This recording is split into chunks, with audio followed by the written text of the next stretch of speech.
Salve galera, beleza? Como é que vocês estão? Pois é, gente, eu prometi pra vocês que ia fazer o vídeo dos pontos positivos do polo e dos pontos negativos. Portanto, esse vídeo eu vou falar pra vocês quais são os 5 aspectos que eu acho os mais importantes, os mais positivos do polo, tá? Os negativos eu vou deixar para outro vídeo. Então assim, galera, são os 5 pontos que eu acho mais importantes e assim, que cada pessoa é cada pessoa, mas eu julgo os mais importantes, tá? Eu acho que todas as pessoas deveriam olhar principalmente esses pontos. Mas enfim, cada um é cada um, eu vou falar os meus pontos. Se você concordar, comenta aí. Se você não concordar, também comenta aí, beleza? Então, segue agora os 5 pontos positivos do polo.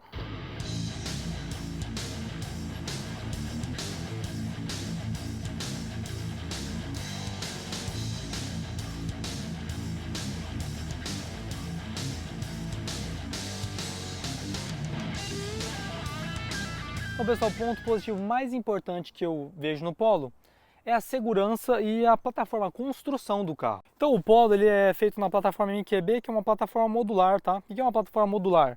Bom, é uma plataforma que se adequa a vários tipos de carro, desde um Polo, por exemplo, até um sedã médio, por exemplo, até um SUV, depende, né? No caso do Polo é MQB A0. Então, o carro ele é feito nessa plataforma. E por que eu acho tão importante isso? Porque ela é uma plataforma moderna, a Volkswagen ela gastou acho que 60 bilhões de dólares só para desenvolver isso.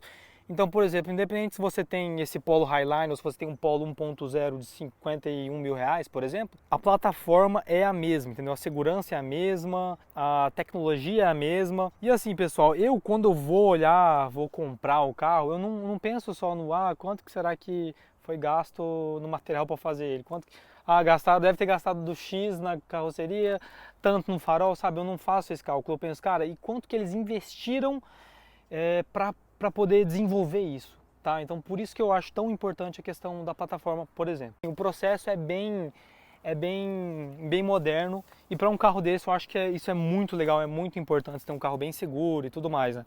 No caso, a gente tem a plataforma MQB, né, que tem vários outros carros, os carros mais modernos da Volkswagen, plataforma bem moderna e bem segura. O carro ele tem aços de ultra alta resistência, então, assim, em segurança o carro ele é muito bom, eu gosto muito do Polo por isso.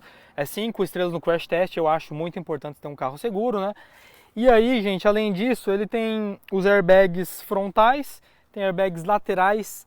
Não temos airbag de cortina. Aí nesse caso eu realmente falo, pô, beleza, deveria ter um airbag de cortina. Mas pelo menos os airbags laterais, eles também protegem a cabeça. Isso é uma coisa que não é muito comum, né? Mas é bom. Então, apesar de a gente não ter aquele airbag de cortina que protege todos os ocupantes, pelo menos em colisões laterais a gente tem a proteção total dos ocupantes dianteiros aí, né? O passageiro e o motorista. Aí outra coisa, claro, né? Esses pontos são basicamente aí no que você vai gastar num carro do valor do Polo. Não estou querendo comparar com, por exemplo, uma Ferrari, sei lá, um carro mais caro, entendeu? Você tem que pensar pelo menos no valor ou no carro da mesma, tá? São os pontos positivos, analisando os outros carros com o mesmo valor ou os carros da mesma categoria dele, beleza? Então, entendam isso. Outro ponto que eu acho também muito positivo do Polo é a motorização, que ele já tem um motorzinho 1.0 TSI, né? 3 cilindros. Esse motor aqui, ele é da família EA211, tá? Para vocês entenderem, o motor 1.6 MSI é da mesma família, né? Só que ele tem um cilindro a mais. Esse motor aqui ele tem um cabeçote alumínio, é um motor turbinado, tem um turbocompressor que é exatamente essa peça aqui, ó. Esse aqui é o turbinho do Polo. Nossa, parece até que eu vou queimar meu dedo ali. Esse aqui é o turbo do Polo e a injeção dele é uma injeção direta, que é uma injeção que borrifa o combustível lá dentro da câmara. E isso daí propõe mais uma melhor queima, né? Uma queima mais eficiente. Então assim, o motor ele é bem moderno, bem tecnológico e eu acho muito legal. São 128 cavalos no etanol e são 115 na gasolina.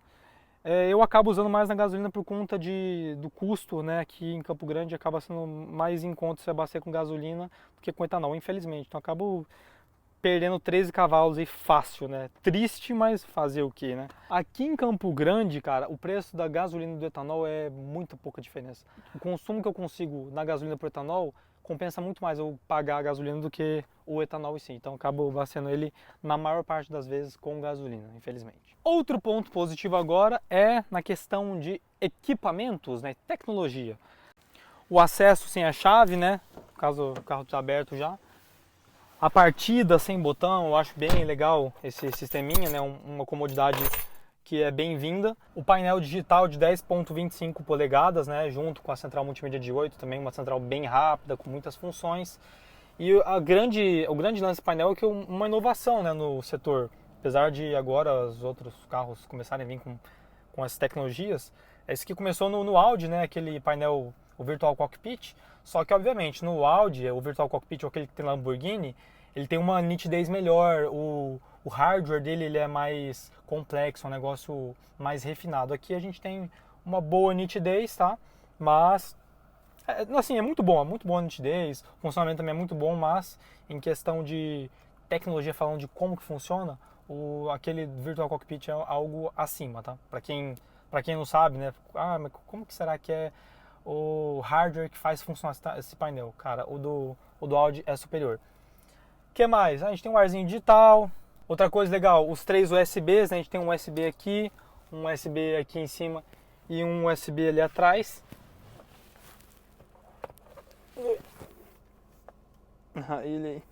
Essa saída de ar também para o banco traseiro é uma coisa que eu acho muito interessante, nem todo carro tem, e o carro desse segmento T é uma coisa muito legal. E tem um sensor dianteiro e traseiro, né, com a câmera de ré, isso é legal também. Lembrando também que ele tem o sistema de detecção de fadiga, né, ele compara o como eu estou acelerando, virando o volante, os primeiros 15 minutos com o que eu estou dirigindo no momento, né, e aí ele vê o padrão, e se eu tiver com um padrão bem diferente, ele detecta que eu estou cansado e avisa, né. Ele também tem um sistema de secagem das pastilhas quando o limpador está ligado, a cada 3 km que o carro anda, as pastilhas de freio elas encostam assim no disco para dar aquela secadinha, né, para melhorar na frenagem quando você precisar. Outra coisa importante também, aquela frenagem automática em uma colisão, se houver uma colisão, ele freia o carro para não ter colisões seguintes, né, que isso pode acontecer bastante. Então assim, no geral em equipamento eu também acho o Polo bem legal. Outro ponto também, gente, é a dirigibilidade. Eu acho que o Polo ele tem uma dirigibilidade muito boa, direção leve, tem uma boa rigidez também. O carro ele é mais alto que o europeu, né? Ele é 2 centímetros mais alto, então assim, visualmente o carro não é muito bonito, porque ele é muito alto, cara, isso na minha opinião.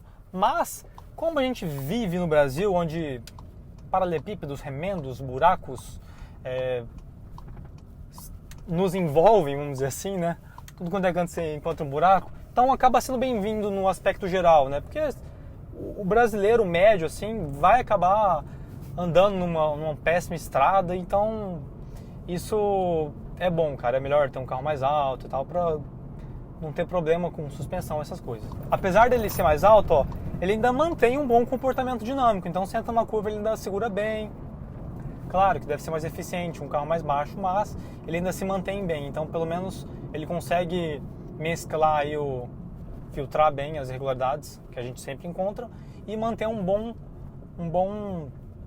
comportamento dinâmico aí. Quando se fala da motorização, né, tô na cidade, ó, você precisou de pé, eu nem pisei tudo, cara, ele já tá indo, ó, pisei 30% do acelerador, então assim, você tem o motor para trânsito, para trecho urbano, então assim, isso é muito bom, então eu gosto bastante do Polo justamente por essa questão da dirigibilidade, ele é ergonômico, né, a minha posição de dirigir é ergonômica. Ó, por exemplo, tô aqui, ó, tô numa curva, o carro ele mantém bem, né, então também como ele tem controle de estabilidade também é outra, ó, o Mojave é raro de se ver, né, caramba, o cara parado no meio da pista. Então o carro ele mantém um bom comportamento e eu gosto bastante disso. Outro ponto positivo é a versatilidade do carro. Mas como assim? Seguinte, ele tem um bom tamanho, ele não é um carro tão pequeno, né, quanto aquele hatch compacto, tipo um Gol, mas ele também não é tão grande quanto um hatch médio.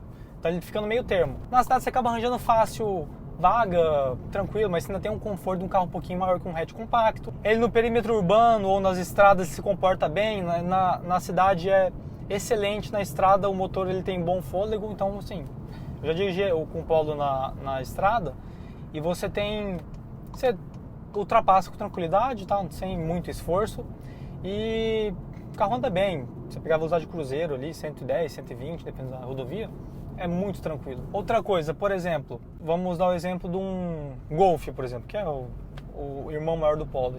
Muitas pessoas, né, pegam um carro porque ele não é tão grande, ele é confortável e tal.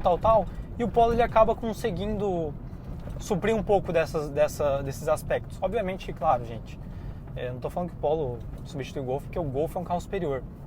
Mas é que nos dias de hoje, onde você tem os hatches médios, eu percebo que os hatches médios eles estão começando a ficar escassos. Muitas pessoas não estão querendo pagar 100 mil num Cruze, 100 mil num Golf.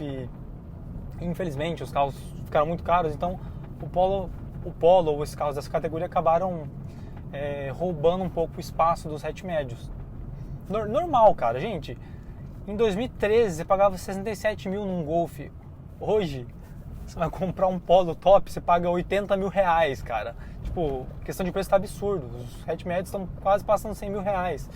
Então, assim, acabou roubando a cena dos hatch médios. Que é um carro um pouco mais barato, mais simples, boa motorização, todos os aspectos que eu falei. E ele une tudo isso. E é um carro com tamanho bom para quem anda muito na cidade, quem faz algumas viagens de vez em quando, que o carro consegue fazer. Então, assim, por isso eu acho o Polo bem versátil. Então, pessoal, para finalizar, seguinte, eu não estou falando que o Polo é o carro perfeito, meu Deus, o Polo é o melhor carro. Não estou falando isso. O que eu estou querendo dizer é o seguinte: se você está interessado em comprar esse carro e você acha realmente relevante esses 5 pontos que eu falei, cara, então é uma boa compra para você. Se você não liga para isso, aí beleza, cada pessoa é cada pessoa. Vai ter um cara que vai querer comprar o carro por ter teto solar, o Polo não tem, por exemplo. Vai ter um cara que vai querer eu quero o carro com acabamento melhor, o Polo é todo em plástico. Então, assim, cada um é cada um, mas se você se identificar com esses 5 pontos, é porque o Polo sim é uma boa escolha para você, beleza? E os pontos negativos, o Polo também tem. Eu vou falar no próximo vídeo 5 pontos negativos do Polo, então fiquem aguardando, tá? Eu vou falar assim porque o Polo não é um carro perfeito, fica tranquilo. E, gente, então se inscreve se você gostou, dê o like, compartilha e até a próxima. Falou, tchau!